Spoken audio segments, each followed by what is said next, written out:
लाल की जय। नमो नमो जय श्री वृंदावन रस बरसत घन घोरी। नमो नमो जय कुंज महल नित। नमो नमो यहाँ में सुख हो रे। नमो नमो जय कुंज महल नित। नमो नमो जहाँ में सुख हो रे। नमो नमो जय कुंज बिहारिन। नमो नमो प्रीतम चित चोरी। नमो नमो जय श्री हरिदासी। नमो नमो इन्हीं की जो। बोलो वृंदावन बिहारी लाल। श्री निजमत सिद्धांत ग्रंथ की जय जय श्री राम। पूर्व के प्रसंग में धर्मराज तुम कृपा करी मोहि कियो उपदेश। श्री धर्मराज जी ने जीव को जब उपदेश दिया उसमें भागवत धर्म की महिमा का वर्णन किया और गुरु जी की महिमा श्रवण कराई। ऐसा चिंतन करते करते गुरुदेव के धाम में जब पहुंचा यह जीव तो श्री गुरु चरण प्रताप बल दुष्ट दलन सुखमूल। विधि हरिहर जम शक्र ऋषि सदा सहज अनुकूल। श्री गुरु जी के चरण प्रताप से दुष्ट दलन सुखमूल, दुष्टता का नाश हो जाता है और सुख का मूल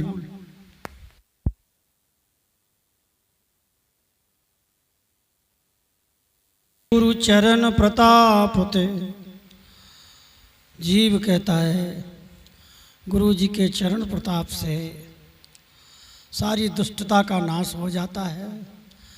सुख के मूल श्री श्यामा श्याम जुगल सरकार हृदय में आते हैं। विधि हरि हर यम शक्र ऋषि सब अनुकूल होते हैं। जैसे जल देने से वृक्ष की जड़ में जल देने से वृक्ष हरा भरा रहता है, इसी प्रकार गुरु जी की कृपा से सब कुछ ठीक हो जाता है। और यह साधक गुरु जी के आश्रम में जब गया तो गुरु जी को प्रणाम किया। तय सोई सतगुरु चरण सुहावे असत अलाप ताप समभावे। इष्ट मोर श्री गुरु चरण दृष्टि रहो गुरु रूप। मिष्ट लगत श्री गुरु वचन भक्ति सृष्टि के भूप। अब शिष्य अपने घर से गुरुदेव के आश्रम में आ गया। ये सब विचार करता हुआ जीव की दशा का और श्री यमराज जी के उपदेश का और गुरु महिमा का, और आकर के साष्टांग प्रणाम किया गुरु जी को और कहता है गुरुदेव आपके सभी वचन हमें बड़े मीठे लगते हैं। बचन भक्ति कीनो रस भीनी श्री गुरु हरषि प्रशंसा कीनी। और गुरुदेव के दर्शन करके हर्ष में आकर के प्रसन्नता से गुरु जी की प्रशंसा करने लगता है। गुरु जी प्रसन्न हो गए और कहते हैं अहो वस तू अति बड़ भागी सतगुरु भक्ति तोरी मति पागी। देखो शिष्य, तेरे बड़े सौभाग्य हैं जो तेरी चित्तवृत्ति गुरु भक्ति में लग गई है। धन्य है वो व्यक्ति जिसके हृदय में गुरु भक्ति प्रकट होती है। ईम कही उठी उर लियो लगाई, और गुरु जी ने अपने शिष्य को उठा करके हृदय से लगा लिया। दोनों हाथ जोड़ करके शिष्य गुरुदेव के चरणों में सिर रख देता है, प्रेम भक्ति से वचन बोलता है, महाराज आज हम कृतकृत्य हो गए, हम धन्य हो गए जो आपके चरणों का दर्शन हमें प्राप्त हुआ। गुरु प्रसन्नते हरि अनुकूला, श्री गुरु सेवत सबे सहाय। जब गुरु प्रसन्न होते हैं तो सभी अनुकूल हो जाते हैं। और सुख का मूल क्या है? सुख का मूल है श्री राधा रानी के चरणारविंद। तो सब सुख का मूल भगवान है, वो प्रसन्न हो जाते हैं। गुरु प्रसन्नते ज्ञान प्रकाश है। देखो बहुत सी विद्या हम लोग पढ़ते हैं और विद्या और ज्ञान गुरु सेवा से ही प्रकाशित होता है। बहुत से लोग ऐसे हैं गुरु जी से विद्या खूब ले जाते हैं, गुण सीख लेते हैं, परंतु देखा जाता है कि गुण का अभिमान, विद्या का अभिमान ऐसे लोगों के आ जाता है। लेकिन कुछ लोग गुरु जी की सेवा ज़्यादा करते हैं लेकिन पढ़ाई लिखाई कम करते हैं। जो पढ़ाई लिखाई कम करते हैं, सेवा ज़्यादा करते हैं, उनकी विद्या थोड़ा पढ़ने पर भी सिद्ध हो जाती है। और उनका लक्षण होता है उन्हें अभिमान नहीं आता। श्रुति स्मृति को सार सुख, ज्ञान भक्ति ज्ञान वैराग्य। श्रुति स्मृति सारे शास्त्रों का सार है। कथा इमास्ते कथिता मह्येषाम, बिताए लोकेषु सह परेजुषाम। विज्ञान वैराग्य विवक्षया विभो, बचो विभूति न तु पारमार्थ्यम। जो बात श्री किशोरदास जी महाराज निजमत सिद्धांत में कहते हैं, श्रुति स्मृति का सार है भक्ति ज्ञान और वैराग्य। गुरु प्रसन्नते ये सब कहत शिष्य बड़भाग। गुरु जी शिष्य से कहते, बेटा बड़ा सौभाग्य है कि जिस शिष्य के हृदय में ज्ञान वैराग्य भक्ति प्रकट हो जाए। श्री सुखदेव जी भी परीक्षित जी से कहते हैं, मैंने जितनी तुमको कथाएं सुनाई, इन सब कथाओं का तात्पर्य केवल इतना ही है, विज्ञान वैराग्य विवक्षया विभो। विज्ञान और वैराग्य की प्राप्ति। गुरु प्रसन्न सुख कथा सुहान सुनाई, मुक्ति परीक्षित नप तब पाई। श्री सुखदेव जी ने प्रसन्न होकर के परीक्षित को कथा सुनाई तो परीक्षित का कल्याण हो गया। ऋषि नारद गुरु बचन प्रतापा, श्री नारद जी के प्रताप से, नारद जी के उपदेश से ध्रुव जी को ध्रुपद मिला और प्रहलाद जी तो भक्त शिरोमण हुए। दिवस सात फिर निशान प्रियव्रत नृप, ऋषि गुरु परताप। भागवत के पंचम स्कंद में प्रसंग आता है, प्रियव्रत जी पर नारद जी की कृपा थी। नारद जी और प्रियव्रत जी हिमालय की गुफा में सत्संग कर रहे थे। श्री बाबा ब्रह्मा जी ने कहा, बेटा तुम गृहस्थाश्रम स्वीकार करो, जो आज्ञा। गुरु जी के प्रताप से गृहस्थाश्रम में आकर के भी उनके हृदय में इतनी शक्ति प्रकट हुई भगवत कृपा से, गुरु कृपा से, कि 7 दिन तक रात्रि नहीं होने दिया। अपने रथ को सूर्य के पीछे लगा दिया। ब्रह्मा जी ने रोका जब, तो 7 दिन तक रात्रि ही नहीं हुई थी। ऐसा गुरु की कृपा से भजन का प्रताप था श्री प्रियव्रत जी का। सुता भगिनी माता पिता देव पितृ जमदम, जमचंड सदगुरु शरण अनन्य बल, छूट गए सब धन। सुता भगनी माता पिता देव पितृ जम चंड। देखो हम लोगों के मातृ पितृण गुरु ऋण कई प्रकार के कर्ज होते हैं, लेकिन भगवत शरणागति से ये सारे कर्ज समाप्त हो जाते हैं। छूट गए सब दंड। जमदंड जमदंड अखिल प्रचंड सबके, खंड खंड भये तबे, तजी जाति वर्ण शरण भयो, गुरु तिलक माल जबे दई जबे, संत सीत प्रसाद पदरज, सलिल सिर परधारी हों, गुरु चरण दास किशोर सिर धरी, त्रिविध ताप सुटारी हों। श्री गुरु पद ते हित नहीं, हितु किए जग आन, सलिल मित्र बिनु कमल को, मित्र शत्रु भयोमान।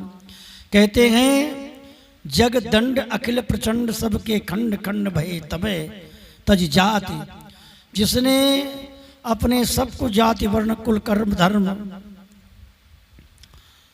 को श्री बिहारी जी के चरणों में समर्पित करके, मस्तक में तिलक और गले में तुलसी की कंठी बांध करके भगवत शरणागति ग्रहण की, संतों का शीत प्रसाद ग्रहण किया, चरणामृत सिर पर धारण किया।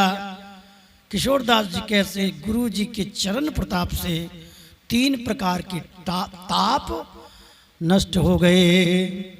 जो लोग गुरु जी के चरणों में हित नहीं करते और संसारी लोगों से प्रेम करते हैं, तो जैसे कमल का फूल तो है लेकिन पानी नहीं है। यदि पानी नहीं होगा तो कमल का फूल फूलेगा ही नहीं, क्योंकि कमल भी जल से ही तो होता है। अब जल है नहीं तो कमल कहाँ से खिलेगा। अहो नाथ में शरण तिहारी। श्री किशोरदास जी कहते हैं तब शिष्य गुरु जी से कहता है, महाराज मैं आपकी शरण में हूँ, तुम कर्तव्य के सबके उपकारी। इस प्रकार का जब गुरुदेव उपदेश दे रहे हैं, हो कृपाल अब ये बर पाऊं, निशा दिवस तुम रोजस गाऊं।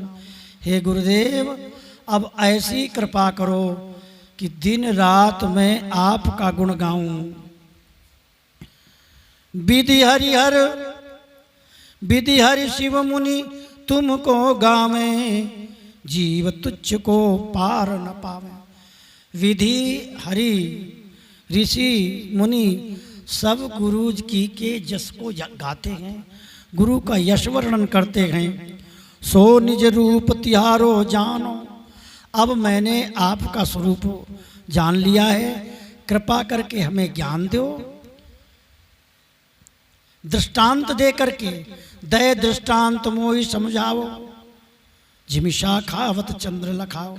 अच्छा, दृष्टांत किसे कहते हैं? बिहारी देव जी की साखी आती है, दृष्टि होत दृष्टांत ते होत प्रत्यक्ष प्रमाण। दृष्टांत का मतलब है जैसे कहा जाए कि देखो वो सूर्य है, तो आगे वाला व्यक्ति कहता महाराज हमें तो दिखाई नहीं देगा।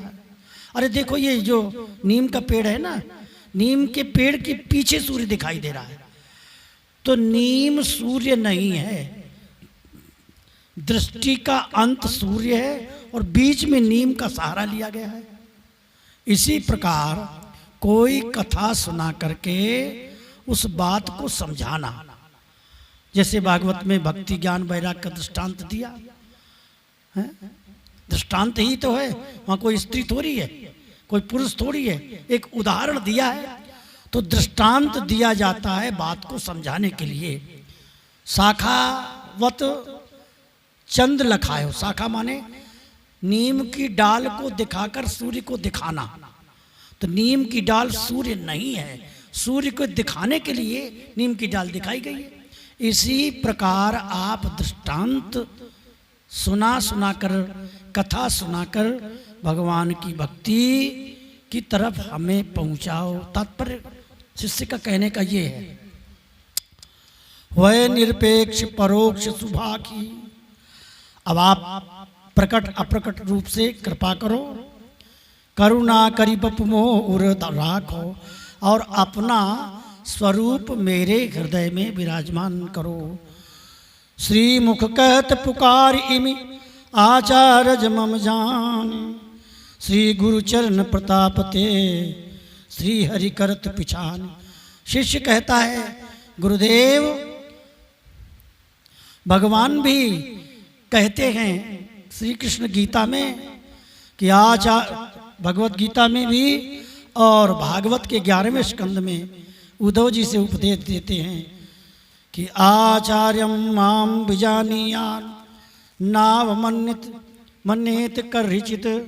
आचार्य को मेरा ही स्वरूप मानना चाहिए। गुरुदेव ऐसा कहते हैं कि श्री गुरु चरण प्रताप ते श्री हरि करत पिछान। गुरु जी के चरण प्रताप से ही हरि जीव को पहचानते हैं। ये बात सुन करके श्री गुरु बदत वत्स सुत बैना, लोभ मोह उर मत्सर सेना। अब गुरु जी प्रसन्न शिष्य की बात को सुन करके कहते हैं, बेटा धर्म विमुख भक्तनि अपराधी। धर्म के विमुख जो भी हम कार्य करते हैं वो अपराध है। अनुचित कर्म क्रिया जिन साधी, जिन्होंने अनुचित कर्म किया है, उल्टा सीधा कर्म करते हैं। सजन विरोध छदम मित्राई, निबल जनन ते हेठ बढ़ाई। और विविध प्रकार के जीव कपट के कर्म करता है, छल करता है, पाखंड करता है, चतुरता विवेक दिखाता है। सिंह बैर कर स्यार सहाय, सिंह से बैर करके स्यार से मित्रता करता है। बिहारी देव जी कहते हैं, सिंह स्यार सिंह ऋषाने प्राण छय, कहा सहायक स्यार। भागवत धर्म सिंह है और छोटे छोटे धर्म स्यार के समान है। यदि भगवत धर्म हमने त्याग दिया तो और धर्म हमारा संरक्षण नहीं कर सकते। इस प्रकार सिंह की शरण ग्रहण करे तो स्यार से बच जाएंगे। इसलिए भागवत धर्म का आश्रय लो।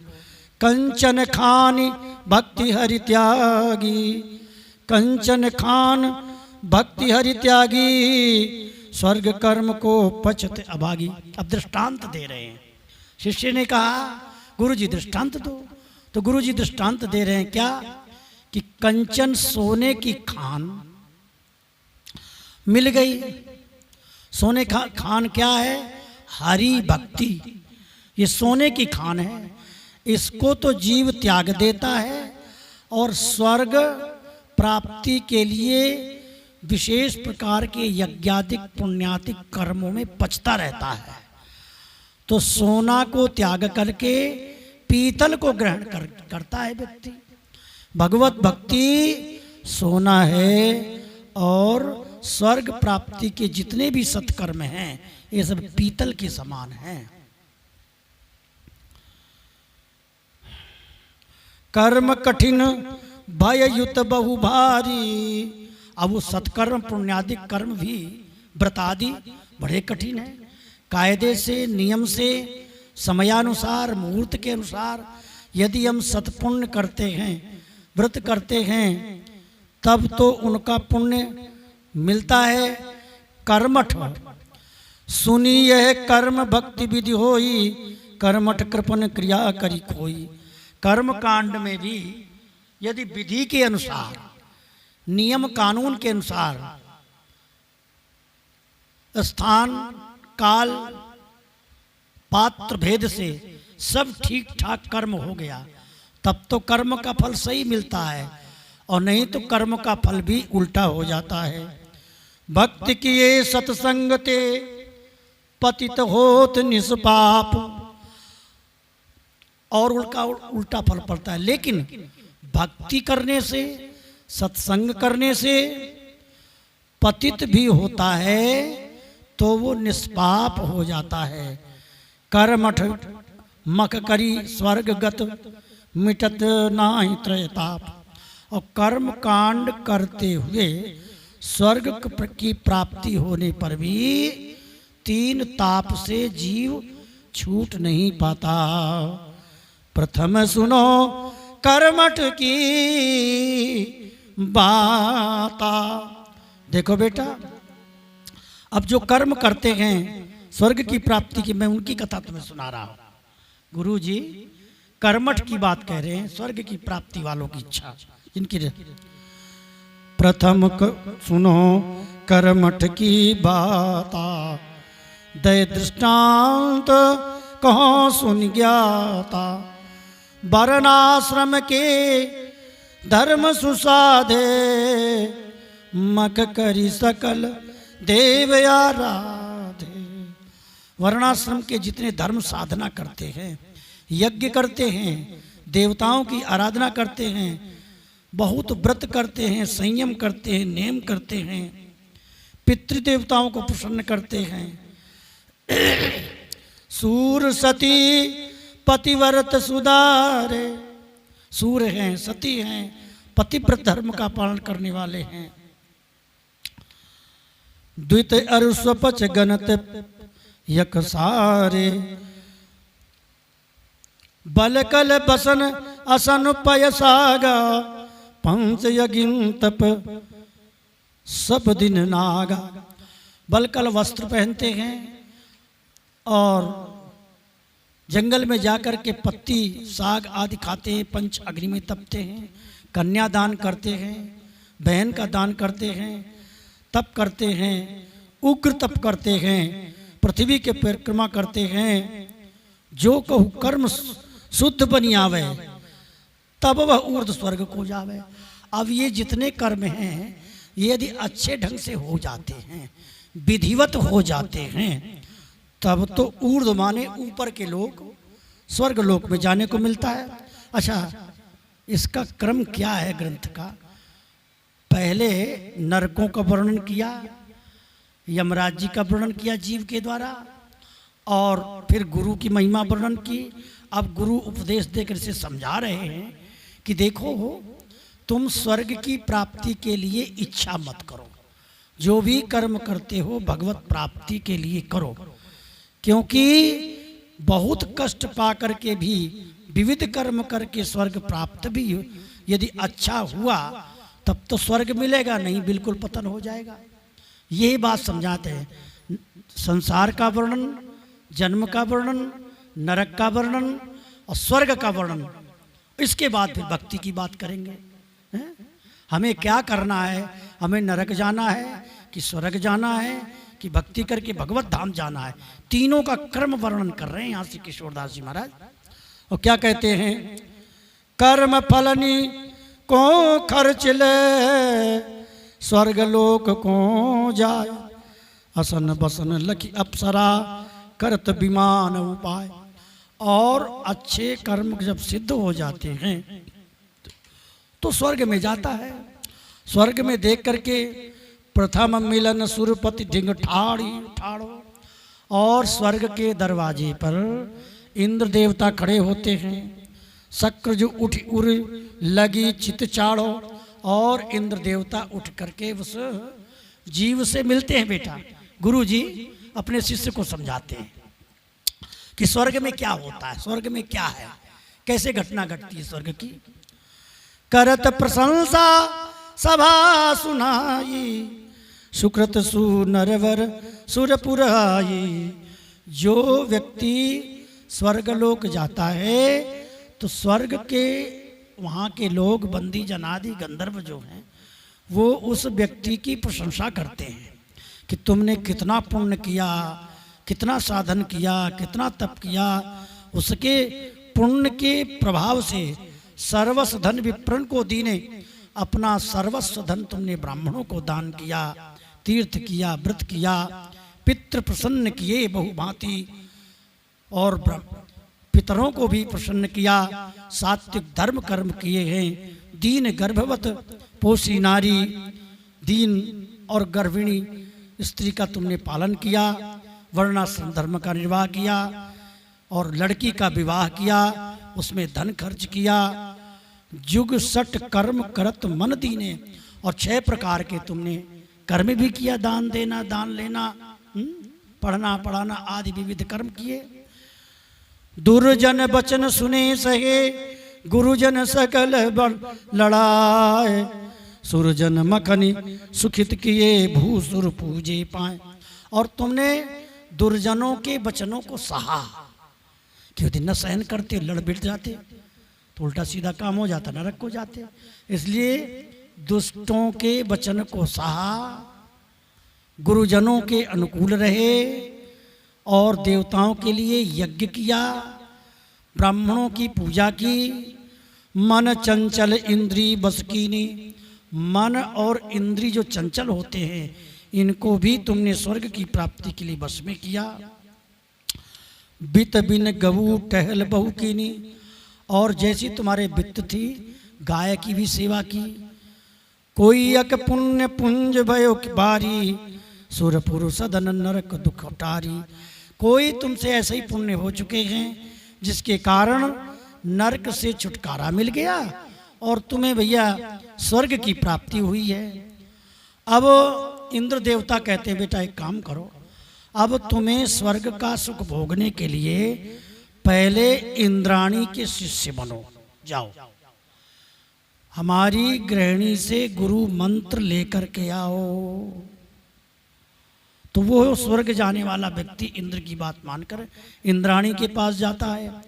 अब तुम इंद्राणी पे जाओ, दीक्षित हुए मोह पे फिर आओ, और उनसे दीक्षा लेकर के फिर मेरे पास आना।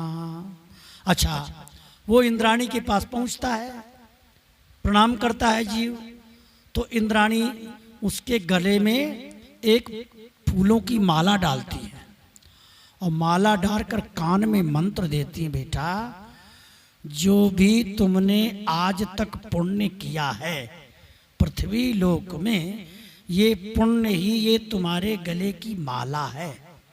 अभी ये ताजी ताजी माला है, और जिस दिन तुम्हारे पुण्य समाप्त हो जाएंगे भोग के द्वारा, उस दिन तुम्हारी ये माला सूख जाएगी, और जिस दिन माला सूख जाएगी यही स्वर्गलोक की अप्सराएं तुम्हारा पैर पकड़कर नीचे को ऐसे ऐसे लटका कर फेंक देंगी।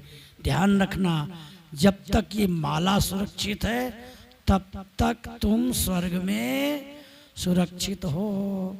ये कान में मंत्र देकर समझाती है। अब बेचारा बड़ी प्रसन्नता से स्वर्ग में तो गया, पर दीक्षा में ऐसा मंत्र मिला, आया बार बार माला को देखता है कि माला तो नहीं कुबला गई है? और आकर इंद्र को प्रणाम किया, महाराज मैं आ गया। तो उन हित करी कर गई बैठार्यो, सुजस सर्व स्वर्ग सुख सब विस्तार्यो। अपना हाथ पकड़ करके बगल में बैठाला और स्वर्ग के सारे सुखों को बताया इंद्र देवता ने। पारिजात पुष्पन की माला पहराई पुनि कंठ रसाला, भाल तिलक धरी अक्षत सीसा। मस्तक पर तिलक लगाया, पारिजात की माला पहराई, भाल तिलक, मंत्र देते ही सुख दुख दीसा। जब ये पुष्पमाल को मिलाई तब वह पुण्य छीन गिर जाई। ये जो माला तुम्हारे है ना, ये जब कुमला जाएगी तो तुम्हारा पुण्य छीन हो जाएगा, तुम स्वर्ग से गिरा दिए जाओगे। कठिन कष्ट करी स्वर्गगत, विषम विषय सुखबाम। सुधा पान मृदुगान मधि, निरखि कुसुम उर्धाम। अच्छा, वहां बहुत सी अप्सराएं मिलती है और वहाँ खूब मधुपान करने को मिलता है, अमृत पान करने को मिलता है, और इंद्रियों में बहुत और विषय सुख प्राप्त होता है और मस्त रहता है, मद में मस्त रहता है। लेकिन ऐसे सुख में, नाचने गाने और मस्ती में, आनंद में कभी कभी उस स्वर्ग वाले देवता का अचानक में उसकी दृष्टि पड़ती है फूलों की माले की तरफ। अरे बोलिए, माला थोड़ी थोड़ी को मिलाने लगी तो बेचारा घबराता है। अच्छा, वहां एक समस्या और है। मणि जड़ाव आभूषणधारी सिद्ध प्रशंसा कर्तुधारी। वहां मणियों से जड़े हुए आभूषण हैं, सिद्ध लोग प्रशंसा करते हैं। नृत्य गान गति लेत अपारा। नृत्य गान, नाचना गाना बजाना, गंधर्व लोग स्तुति करते हैं। लेकिन एक विशेष बात है कि उनके ऊपर भी विमान है। कुछ विमान उनसे ऊपर चलते हैं, तो वे क्या सोचता है, मेरा विमान क्यों नहीं जा रहा? तो वो पूछता है दूसरे देवताओं से कि भाई ये हमसे विमान ऊंचा है, वहां कुछ और ज्यादा सुख होगा। बोले उनके पुण्य तुमसे ज्यादा है, तुम्हारे कम है, इसलिए तुम्हारा विमान नीचे है। अब उसके यही जलन रहती है कि हाय मैं तो नीचे रह गया, ये ऊपर रह गए। अब की बार मैं पृथ्वी में जाऊंगा और पुण्य करूंगा और व्रत करूंगा और यज्ञ करूंगा, तो इनके बराबर अपना विमान ले जाऊंगा। ये ईर्ष्या द्वेष का भी चक्कर वहां पर है। देवतियन ते दय गलबाई मदन सुखन को छिन छिन चाही। देवताओं की स्त्रियों के साथ कामोपभोग करना और छिन छिन उसी की इच्छा करना। विचरत मुदित विमान विशाला निरखत नैन कुसुम उर्माला। और बार बार अपने माला की तरफ देखता है और विचरण भी करता रहता है। जब माला पर नजरी तो घबरा जाता है, अब हमारा नंबर जाने वाला है कुछ दिन में। ये स्थिति है। बर विमान तिय संग जुत बय इक रस सब काल। यो रस मत गयंद मद सुख अंकुश गलमाल। खूब मतवाले हाथी के समान ये देवता लोग विचरते हैं स्वर्गलोक में, लेकिन उस मतवाले हाथी को वश में करने के लिए, जैसे अंकुश होता है ना लोहे का, मावत मारता है मत्थे पर, तो ऐसे इन देवताओं का अंकुश है माला। माला पर नजर पड़ते ही वो घबरा जाते हैं। पर विमान सुख लख अति ऊंचे। दूसरे के विमान को देख करके ईर्ष्या द्वेष से जलते हैं। ये विचार उपजे जी माही भरत खंड शुभ नरतन माही। अब ये विचार आता है कि भरत खंड में, भारत में जाएंगे तो और पुण्य करेंगे। जो पे जन्म विप्रधर घर पाऊं। अब की बार में यदि ब्राह्मण के घर पहुंच गया, ब्राह्मण का शरीर मिला, तो ब्रह्मचर्य धारण करूंगा, श्रुति स्मृति के सार पर रहूंगा। हर्ष विषाद मिटन नहीं पावे, फिर कुसुम माल धृग लावे। कभी प्रसन्न होता है और कभी दुखी होता है। प्रसन्न क्या, वहां अप्सराओं के साथ रहना, गाना, खाना पीना, नाचना, विषयोपभोग करना, ये तो सुख है। लेकिन जब माला पर दृष्टि जाती है, झट फिर वो रोने लगता है बेचारा, दुखी हो जाता है। हर्ष विषाद की स्थिति बनी रहती है। ऐसे करते करते उसका समय बीतता चलता जाता है। अर्थ धर्म सुख काम को श्रम भरी करत उपाय। सहज मिले बिच भक्त को तब हरि घर को जाए। अब सुन सहज भक्त की रीति। देखो बेटा, गुरुजी शिष्य से कहते हैं कि इस प्रकार स्वर्ग में रहते हुए जब माला कुमला जाती है तो वो चरण सेवा करने वाली अप्सराएं उस देवता के अंगूठे को पकड़ती ऐसे ऐसे, और ऊपर नीचे को मुंह कर देती हैं और पैर ऊपर को, और हिला करके धक्का दे देती हैं। वही सेवा करने वाली अप्सराएं, उनकी गृहिणी। उस समय उनके बिल्कुल दया नहीं रहती, क्योंकि पुण्य पुंज का जो वो माला था ना, माला तो सबको मिला गई, वो पुण्य के रूप में थी, पुण्य समाप्त हुआ और ऊपर से नीचे गिरे धड़ाम से पृथ्वी लोक में, और फिर यहाँ पर कहीं ना कहीं जन्म लिया। ये स्थिति तो स्वर्ग वालों की है। अब गुरुजी कहते हैं बेटा देखो, अब सुन सहज भक्ति की रीति, सतगुरु हरिते निषदिन प्रीति। श्री किशोरदास जी महाराज वर्णन करते हैं, गुरुदेव कहते हैं अपने शिष्य थे, देखो बेटा पहले पूर्व जन्म का वर्णन, फिर पेट में आए उसका वर्णन, फिर मनुष्य बने, मनुष्य बनकर कुकर्म किया, पाप किया, फिर नरक गए, नरक में बैतरणी रास्ते में मिली और वहाँ पर फिर यमराज जी मिले, यमराज जी ने उपदेश दिया नरक में कौन जाता है, स्वर्ग में कौन जाता है, भगवत शरणागति ग्रहण कौन करता है। तो उसके बाद फिर स्वर्ग, वो जीव जब गुरु के पास पहुंचा तो गुरु जी स्वर्ग की बात समझाते हैं, क्योंकि सभी लोग स्वर्ग के लिए कर्म करते हैं, लेकिन ऐसा नहीं है। स्वर्ग के आगे क्या है? स्वर्ग के आगे भगवान की भक्ति है। तो गुरु जी स्वर्ग का वर्णन करके श्रवण कराते हैं। अब शिष्य को कहते हैं देखो बेटा, अब कल तुमको हरि भक्ति की महिमा कथा सुनाई जाएगी। बोलो वृंदावन बिहारी लाल की। अब भक्ति का रहस्य समझाएंगे आगे के प्रकरण में। जय जय श्री राम।